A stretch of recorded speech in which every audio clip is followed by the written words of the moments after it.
Olá, espero encontrá-los todos bem e vamos seguindo aqui com alguns vídeos tratando da matéria tributária e hoje em especial nós vamos tratar aqui das ditas fontes do direito tributário, ou seja, de onde provém as normas jurídicas que regulam a relação tributária que se estabelece entre o contribuinte e o Estado.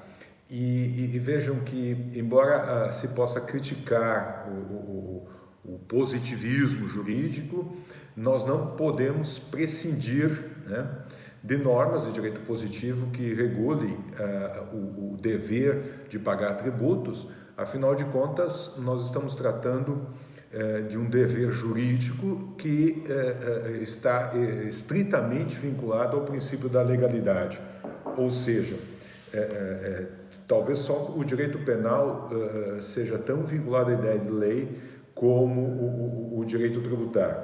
Mas vejam, meus caros amigos, nós podemos aqui ter presente a ideia de pirâmide jurídica, e aqui nos reportando a Hans Kelsen, e nessa pirâmide jurídica nós temos no topo a Constituição, a norma maior de um sistema, a partir da qual todas as outras normas derivam, ou seja, uma norma jurídica só será válida se estiver de acordo com a norma que a fundamenta e, em última análise, essa norma é a Constituição brasileira, tratando-se especificamente do caso do Brasil.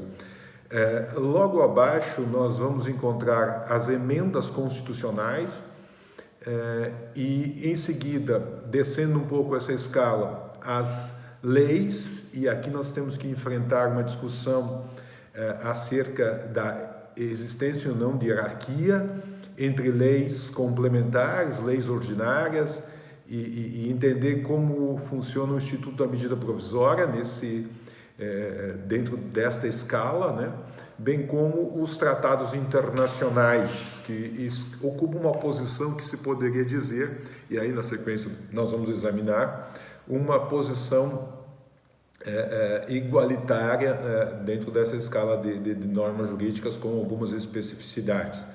E abaixo disso, as denominadas normas infralegais, e é quase uma redundância dizer isso, afinal de contas, são normas que regulamentam as leis, servem para explicitar leis, e aí nós encontramos a grande norma que assim se caracteriza, que é o decreto do chefe do executivo, depois as portarias e tudo mais. Bom, vamos começar pela Constituição, então, e vejam, não se pode dizer que a Constituição seja uma fonte do direito tributário. Na verdade, ela é o próprio direito, É na Constituição que nós encontramos quem nós somos, quais são os princípios que balizam a existência do Estado brasileiro. Eu estou falando do artigo 1º, estou falando dos objetivos fundamentais lá no artigo 3º, e na sequência, no artigo 3º e 4º, na sequência os direitos fundamentais, de primeira geração, segunda e terceira, ou seja, a Constituição, nas palavras do professor Lenin Streck, constitui a ação. Se poderia dizer, a nação brasileira, no momento que se organiza politicamente em torno de uma Constituição, ela funda um Estado, no caso do Brasil, o Estado democrático de direito, com toda a sua historicidade. Portanto, conhecer a Constituição, eu diria que é um pressuposto de cidadania. Só se é cidadão a partir da compreensão de que se vive dentro de uma sociedade e que dentro dessa sociedade tem-se direitos, certamente, a serem observados, mas também há de se reconhecer a existência de deveres, sobretudo no campo tributário, o dever de pagar tributos. Gostemos ou não, afinal de contas, não depende do nosso gosto, os tributos continuarão existindo. Abaixo da Constituição nós encontramos as emendas constitucionais, no sentido de que as emendas, elas podem modificar a Constituição, observado os pressupostos, observados os pressupostos do artigo 60, entre eles duas votações, as duas casas do Poder Legislativo, com 3/5 dos votos, para que possa ser aprovada uma emenda constitucional que venha alterar o texto, né, da Carta de 88. Mas vejam um detalhe de fundamental importância: nem toda a Constituição poderá ser objeto de modificação. A própria norma maior brasileira precaveu-se das maiorias ocasionais e criou as denominadas cláusulas pétreas, lá no artigo 60, parágrafo 4º, notadamente a impossibilidade de uma emenda vir a ser tendencialmente supressiva de direito e garantia individual, de direitos fundamentais.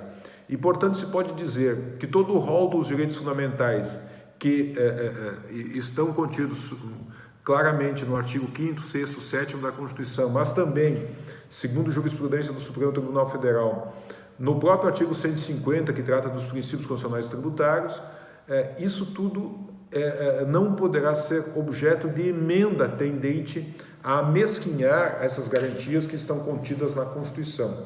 Isso é muito importante para o cidadão, para a proteção das denominadas maiorias ocasionais, que de tempos em tempos, meus caros, elas cometem atrocidades, né? Ao longo da história isso tem acontecido.